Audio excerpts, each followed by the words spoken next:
नमस्कार, राजस्थान समाचार में आप सभी का स्वागत है। मैं हूं आपके साथ प्रज्ञा मिश्रा। बुलेटिन की शुरुआत करेंगे बड़ी और अहम खबर के साथ। तो सबसे पहले बात कर लेते हैं, खबर जयपुर से है, जहां मुख्यमंत्री भजन लाल शर्मा ने कहा कि विकसित राजस्थान के विजन को प्रभावी गति देने के लिए बजट 2025-26 में सभी आवश्यक प्रावधान किए गए हैं। हमारे बजट में प्रदेश की 8 करोड़ जनता का कल्याण और समस्त 200 विधानसभाओं का सर्वांगीण विकास जो है वो निहित है, जिससे प्रदेश साल 2030 तक $350 बिलियन की अर्थव्यवस्था बन सकेगा। उन्होंने आगे ये भी कहा कि अधिकारियों को निर्देश दिए गए हैं कि बजटीय प्रावधान को समयबद्ध रूप से पूरा कर लिया जाए। सभी विभाग आपसी समन्वय के साथ ये कार्य करें।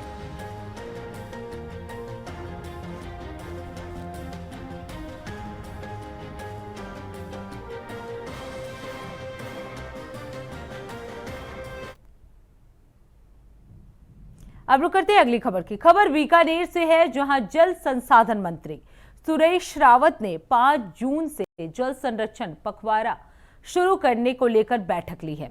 इस दौरान उन्होंने बताया कि आगामी 5 जून से 20 जून के बीच एक पखवाड़ा जो है वो शुरू किया जा रहा है, जिसमें जल संरक्षण को लेकर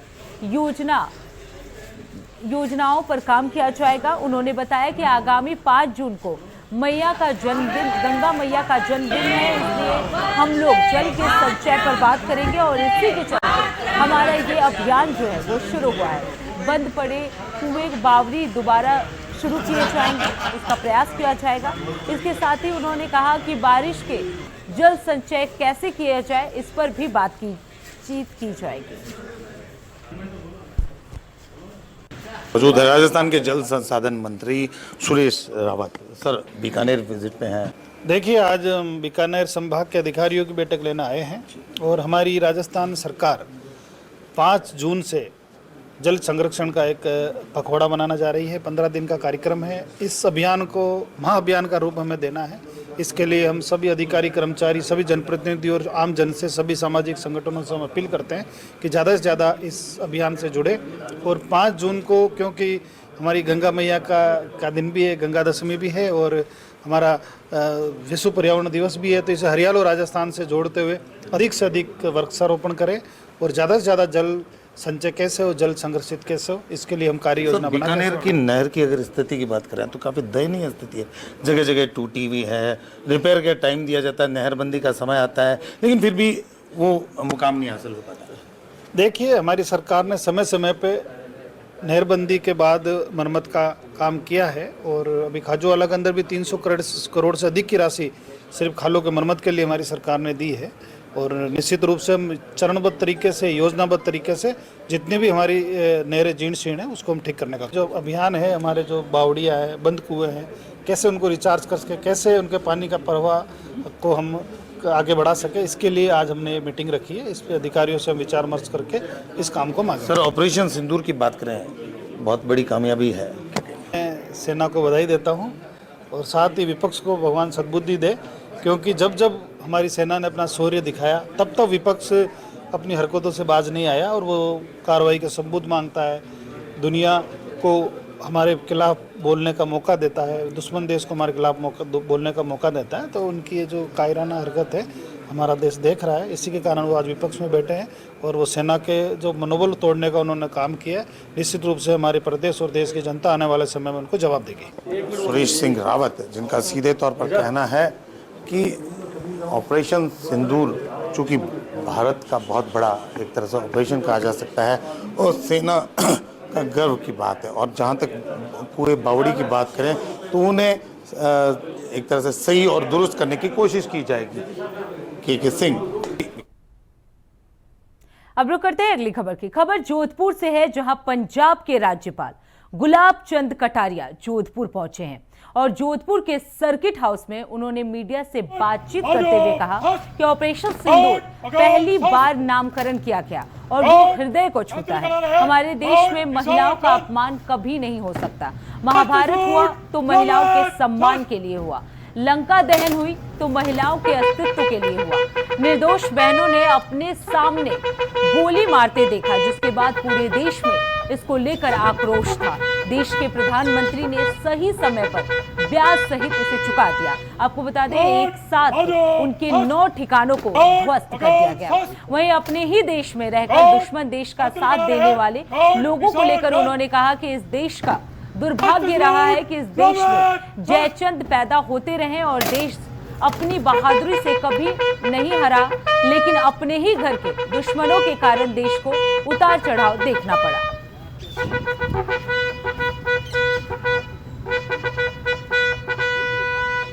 में ऑपरेशन सिंदूर एक तो जो नामकरण किया उसने भी भारत की नारी का सम्मान इतना बढ़ा दिया। और हमारा देश का ये सौभाग्य रहा कि अगर लंका दहन हुआ तो एक नारी के सम्मान के लिए हुआ, कुरुक्षेत्र का रण हुआ पांडवों और कौरवों का तो वो भी एक नारी के सम्मान के लिए। और वास्तव में अब की बार जिस ढंग से 22 तारीख की घटना ने जाति धर्म पूछ करके उनकी पत्नी के सामने उनको जो गोलियां मारी, बच्चों के सामने मारी, वो दर्दनाक घटना देश ने देख करके, दुनिया ने देख करके थर्रा गई।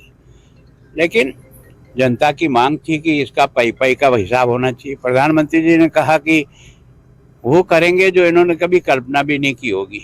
और वास्तव में जिस बुद्धिमानी के साथ तैयारी करके उनके सारे स्थानों को एक ही झटके में साफ करके 100 आतंकवादियों को ढेर किया, उसके बाद जब उन्होंने एक्शन किया तो हमने भी उसका रिएक्शन किया।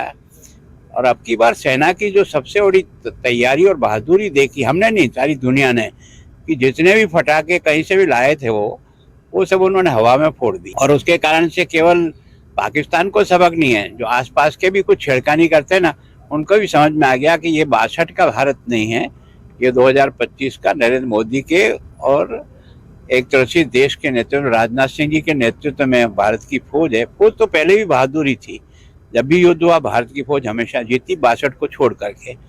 तो वो जो है हमारी सेना का अपना एक जीने का तरीका, अपना काम करने का तरीका है, उसका हौसला और देश के प्रधानमंत्री ने बढ़ा दिया कि सामने वाला गोली मारे तुम गोला ठोक देना, मैं ये तुम्हारी जिम्मेदार बैठा हूँ। जब इतना खुला हाथ मिलता है तो फिर सेना अपनी ताकत दिखाती है। अब रुक करते हैं अगली खबर की। All India anti terrorist front के अध्यक्ष MS बिट्टा आज जोधपुर दौरे पर पहुंचे। सर्किट हाउस में मीडिया से बातचीत के दौरान उन्होंने अहम मुद्दों पर बातचीत की और कहा देश की सुरक्षा, आतंकवाद, सोशल मीडिया और खालिस्तान मुद्दे जो हैं वो काफी चिंता के विषय हैं। बिट्टा ने कहा कि भारत हमेशा से आतंकवाद के खिलाफ खड़ा रहा है और आने वाली पीढ़ियों को एक ऐसा भारत देना चाहता है जो अमर रहे और सुरक्षित रहे। उन्होंने कहा कि हमें ऐसा भारत बनाना है कि दुश्मन सोच भी ना सके। इसके लिए हमें इजराइल जैसा मजबूत बनना होगा। बिट्टा ने आगे ये भी कहा कि सोशल मीडिया ने लक्ष्मण रेखा पार कर दी है। उन्होंने कहा कि आज कुछ सोशल मीडिया प्लेटफॉर्म ऐसे लोगों को मंच दे रहे हैं जिन्होंने आतंकवाद को बढ़ावा दिया है। उन्होंने पत्रकार ज्योति मल्होत्रा का उदाहरण देते हुए कहा कि सिर्फ वही नहीं, पंजाब में कई ऐसे ज्योति हैं जो देश विरोधी विचारधारा को फैला रहे हैं। कहा जा सकता कि उसको पाकिस्तान को साफ ही कर दे, उसको तो हमारा काम है, नरेंद्र मोदी जी का काम है कि जिन आतंकवादी, चाहे पार्लियामेंट, चाहे 26/11, हाफिज जैसे लोग जिन्होंने हिंदुस्तान को बर्बादी के, पहलगाम की घटना, 26/11 की घटना, हिंदुस्तान की मोदी जी का काम है। हम सजा देने वाले कौन हैं? हमारा काम है उनको भगवान के चरणों में पहुंचाना, सदा देना भगवान का काम, हम उनको पहुंचाएंगे जरूर। हाफिज जैसे लोगों को, अजहर जैसे लोगों को, पहलगाम के कातलों को हिंदुस्तान भगवान के पास पहुंचाने का काम भगवान का है। उसको सजा देना, कैसी सजा देना, ये करेंगे। और हम नहीं चाहते मानवता का कत्लेआम अभी भी हो। आपको याद होगा जब नरेंद्र मोदी जी ने पहली बार शपथ ली प्राइम मिनिस्टर की, तो नवाज शरीफ को बुलाया, हमने विरोध किया। जब नरेंद्र मोदी जी दुबई में थे, पाकिस्तान नवाज शरीफ को मिलने गए, तो तब विरोध किया। जिंदा शहीद की तरह वापस आए, आतंकवाद के गढ़ में गए। तो हिंदुस्तान ने हमेशा कोशिश की कि पाकिस्तान के रिश्ते अच्छे रहे, पर पाकिस्तान ने दीनानगर पठानकोट की घटना करने के बाद यह बता दिया मैं आतंकवाद को समाप्त नहीं करूंगा। सरकार नामो निशान कुछ नहीं है। जो कुछ है ISI है। आज भी जो हमले किए हमने उनके टैंकों को तबाह, उन्होंने फौजी जो थे ट्रेनिंग कैंप, हमने उनको तबाह किया। हमने मानवता को नहीं मारा, उसने मानवता के हमला किया। उन्होंने जैसे अमृतसर की बात की, उन्होंने ड्रोन के जरिए हमारे गांव के गांव तबाह करने की कोशिश की। हमारे हथियार मजबूत थे, हमारी डिफेंस पॉलिसी मजबूत थी, हमने हिंदुस्तान पूरा, मोदी जी ने सबने मिलके बचा लिया। बस कह दूं, ये पाकिस्तान सोच सकता है कि मैं बर्बाद कर दूं, वो बर्बाद नहीं कर सकता। हमारे से निकला हुआ पाकिस्तान, वो कहते ना, फिर दिखा दी फिसरत तूने, फिर जख्म पुराने खोद दिए, जिस माँ ने तुमको जन्म दिया उस माँ का दामन नोच दिया। ये पाकिस्तान हमारे से निकला हुआ। अब रुक करते हैं अगली खबर की। खबर बयाना से है, जहां गुर्जर महापंचायत को लेकर पुलिस और प्रशासन अलर्ट मोड पर है। आपको बता दें, जिला पुलिस अधीक्षक मृदुल पुलिस अधिकारियों की टीम के साथ बयाना पहुंचे। इस दौरान उन्होंने भौगोलिक स्थिति का जायजा लेते हुए स्थानीय लोगों से बातचीत भी की और फीडबैक लेने का प्रयास किया। इस दौरान जिला पुलिस अधीक्षक ने बताया कि आगामी 8 जून को होने वाली महापंचायत को लेकर आमजन और यातायात के लिए कोई असुविधा ना हो, इस बात का विशेष ध्यान रखा जाएगा। आपको बता दें कि गुर्जर आरक्षण संघर्ष समिति के संयोजक स्वर्गीय कर्नल किरोड़ी सिंह बैंसला के बाद अब कई वर्षों के अंतराल के बाद यहाँ ये महापंचायत जो है वो होने जा रहा है और अब फिर से गुर्जर आरक्षण आंदोलन की सुगबुगाहट भी तेज होने लगी है, जिससे शासन और प्रशासन के कान जो है वो खड़े हो गए हैं। आज स्थानीय अधिकारियों के साथ एक समन्वय बैठक 8 तारीख को जो गुर्जर समाज द्वारा महापंचायत का जो कॉल है उस संदर्भ में एक समन्वय बैठक आयोजित की गई। सभी का फीडबैक लिया गया। महापंचायत से जुड़े हुए विभिन्न बिंदुओं पर जिला पुलिस द्वारा क्या किया जाना है उसके बारे में विस्तृत चर्चा हुई है। आमजन को किसी प्रकार की दुविधा न हो उसके लिए जो प्रयास पुलिस द्वारा किए जाने हैं वो भी उन पर भी विचार किया जा रहा है। सीनियर लेवल पे भी तमाम चीज़ों का फीडबैक जो है वो हमारे द्वारा दिया गया। अब रुक करते हैं अगली खबर की। खबर बांसवाड़ा से है, जहां एक होटल में कार्यरत नेपाली युवक प्रेम पर चाकू से हमला करने के मामले में पुलिस ने तेजी से कार्रवाई की है और इस कार्रवाई को करते हुए 24 घंटे के भीतर तीनों आरोपियों को गिरफ्तार कर लिया है। आपको बता दें, पुलिस अधीक्षक हर्षवर्धन अग्रवाल के सुपरविजन में गठित टीम ने जांच के दौरान तीनों आरोपियों को राउंड अप कर पूछताछ की, जिसमें उन्होंने अपना अपराध स्वीकार कर लिया। पुलिस के अनुसार होटल में काम करने के दौरान प्रेम का आरोपियों से किसी बात को लेकर विवाद हो गया था। घटना की रात तीनों आरोपी वापस लौटे और होटल में सो रहे प्रेम पर चाकू से हमला कर दिया। गंभीर रूप से घायल प्रेम का इलाज जो है फिलहाल उदयपुर में चल रहा है।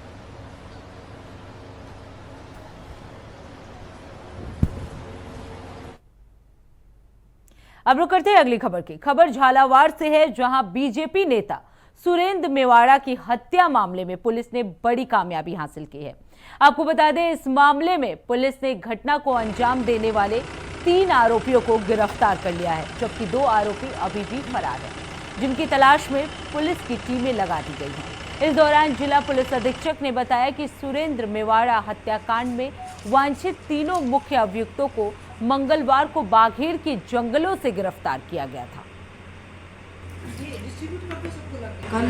कल सुबह वहाँ पे सुरेंद्र मेवाड़ा जी की हत्या का प्रकरण दर्ज हुआ था। उसमें पुलिस की टीमें लगातार उस घटनाक्रम को खुलासे का प्रयास कर रही थी। इसमें क्योंकि जो हमलावर थे वे अज्ञात थे, उनकी पुलिस ने पहले पहचान की और पहचान करने के बाद में पुलिस टीमें गठित होकर पूरे अपने झालावाड़ जिले में और आसपास जहाँ भी उनके संभावित स्थान हो सकते थे वहाँ पर लगातार दबिश दे रही थी। उसमें पुलिस को अब सफलता मिली है। हमने इसमें 3 आरोपियों को गिरफ्तार किया है, जो 3 इनके हमलावर थे। इसमें जो मुख्य आरोपी है तीनों में, एक तो ललित स्वामी है, एक अक्षय स्वामी है और तीसरा तेजराज है। तीनों तेजपाल है।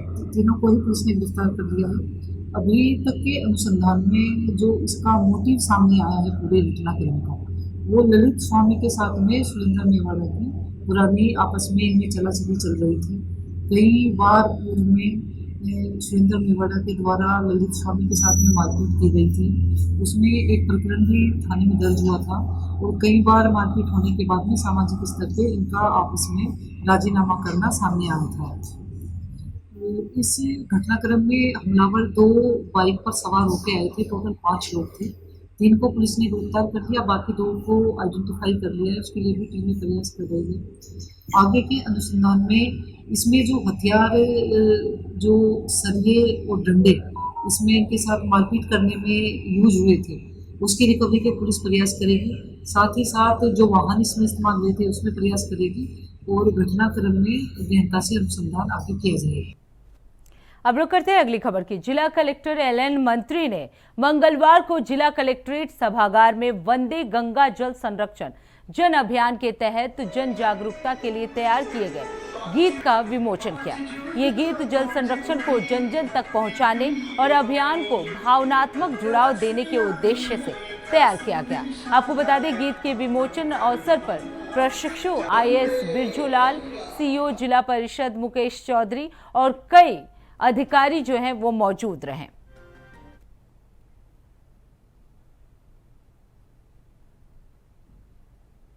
अब रुक करते हैं अगली खबर की। राजगढ़ थाना क्षेत्र के मचाडी गांव में मकान निर्माण का कार्य करते समय ऊपर से गुजर रही विद्युत लाइन से करंट लगने पर 35 वर्षीय व्यक्ति की मौत हो गई। आपको बता दें, एम्बुलेंस की सहायता से राजगढ़ चिकित्सालय उसे ले जाया गया, जहां चिकित्सकों ने उसे मृत घोषित कर दिया। सूचना पर परिजन और ग्रामीण जो है वो हॉस्पिटल पहुंचे, जहां परिवारजनों ने आरोप लगाया कि ठेकेदार की लापरवाही की वजह से ये घटना हुई है, जिसको लेकर परिजन और ग्रामीणों में आक्रोश जो है वो देखने को मिला। ग्रामीणों ने हॉस्पिटल परिसर में ठेकेदार को बुलाने की मांग को लेकर भी हंगामा खड़ा कर दिया। वहीं हॉस्पिटल के सामने स्टेशन मार्ग पर कई बार जाम भी लगा दिए गए। आपको बता दें, आक्रोशित ग्रामीणों और परिजनों ने ठेकेदार के भाई के साथ भी मारपीट की।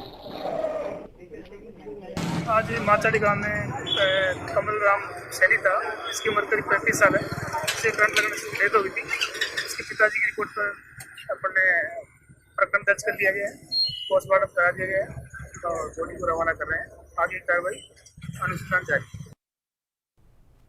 अब रुक करते हैं अगली खबर की। जोधपुर जिला प्रशासन और सामाजिक न्याय विभाग के संयुक्त तत्वाधान में नशा के उन्मूलन जागरूकता के लिहाज से नशा मुक्ति रैली का आयोजन किया गया। आपको बता दें, इस वाहन रैली में नशे के खिलाफ स्लोगन लिखे गए।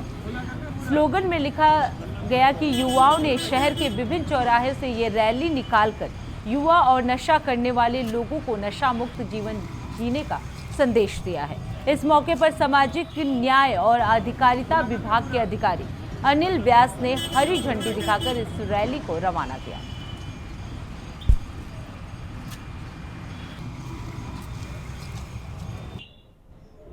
माननीय मुख्यमंत्री महोदय और राज्य सरकार के निर्देशानुसार 1 जून से लेकर 26 जून तक नशा मुक्त भारत अभियान के तहत कार्यक्रम आयोजित किए जा रहे हैं। उसी के तहत आज जोधपुर संभाग मुख्यालय पर नशा मुक्त भारत रैली का आयोजन किया जा रहा है, जिसमें सामाजिक न्याय अधिकारिता विभाग, पुलिस प्रशासन, नारकोटिक्स ब्यूरो, स्वयंसेवी संस्थाएं और जिला प्रशासन के सहयोग से एक रैली निकाली जा रही है, जो कि नशा मुक्त भारत अभियान का संदेश देगी। अनिल व्यास, संयुक्त सामाजिक न्याय अधिकारिता विभाग। धन्यवाद। अब रुक करते हैं अगली खबर की। खबर पाली से है, जहां गर्मी के मौसम में मिलावटी खाद्य पदार्थों की बिक्री पर लगाम लगाने के लिए खाद्य सुरक्षा विभाग ने कॉलेज रोड स्थित जूस सेंटर और कैफे पर कार्रवाई की है। खाद्य सुरक्षा अधिकारी सुरेश चंद्र शर्मा की मौजूदगी में ये कार्रवाई की गई। आपको बता दें, इस कार्रवाई में पेय पदार्थों और सड़े गले फलों को मौके पर ही नष्ट कर दिया गया। विभाग ने खाद्य सामग्री के नमूने भी लेकर जांच के आदेश भी दिए। तो इस दौरान बड़ी कार्रवाई जो है खाद्य विभाग की तरफ से की गई। अब रुक करते हैं अगली खबर की। खबर डिडवाना से है, जहां मुख्यालय पर जिला प्रशासन ने पर्यावरण दिवस के अवसर पर रन फॉर एनवायरमेंट का आयोजन किया। कार्यक्रम का आयोजन पर्यावरण संरक्षण को लेकर किया गया। जिस तरह पर्यावरण के आए दिन हानि हो रही है और इसी को लेकर आम जन सिंगल यूज प्लास्टिक का उपयोग कर रहे हैं, आम जन में जागरूकता फैलाने के उद्देश्य से इस रैली का आयोजन जो है वो किया गया। तो एनवायरमेंट को लेकर ये रैली का आयोजन जो है वो किया गया है। आपको बता दें, इस दौरान बड़ी संख्या में लोग भी मौजूद रहे। अब रुक करते हैं अगली खबर की। खबर डिडवाना से है, जहां पुलिस मुख्यालय पर थाना पुलिस के द्वारा लगातार प्रभावी कार्रवाई की जा रही है। लगातार ये कार्रवाई उन वाहनों पर की जा रही है जो वाहन बिना सरकारी नियमों के चल रहे हैं। जिस तरह वाहनों के आने जाने वाले बम्पर लगे होते हैं, जिन गाड़ियों पर ब्लैक फिल्में लगी होती है, उन्हीं पर यह कार्रवाई जो है वो की जा रही है। तो बता दें आपको 40 वाहनों पर अभी तक कार्रवाई की गई है। तो लगातार डिडवाना पुलिस की तरफ से ये बड़ी कार्रवाई की गई है। भाई तू सुरक्षित रहे। अब रुक करते हैं अगली खबर की। खबर डूंगरपुर से है, जहां रन फॉर एनवायरमेंट का आयोजन किया गया, जो गांधी आश्रम और कलेक्ट्रेट मार्ग से होकर गुजरी। इस पर्यावरण जागरूकता दौड़ में वन विभाग, पुलिस प्रशासन, स्काउट गाइड, छात्र छात्राएं और स्वयंसेवी संस्थाओं के साथ प्रशासनिक विभागों ने उत्साहपूर्वक भाग लिया। इस दौरान अतिरिक्त जिला कलेक्टर भी जो है वो मौजूद रहे। कई अधिकारी भी इस रन फॉर एनवायरमेंट के आयोजन में शामिल हुए। तो आपको बता दें, पर्यावरण जागरूकता दौड़ जो है अप्लाई के आयोजन किया गया। जिला स्तरीय अधिकारी जो है इस दौरान मौजूद रहे।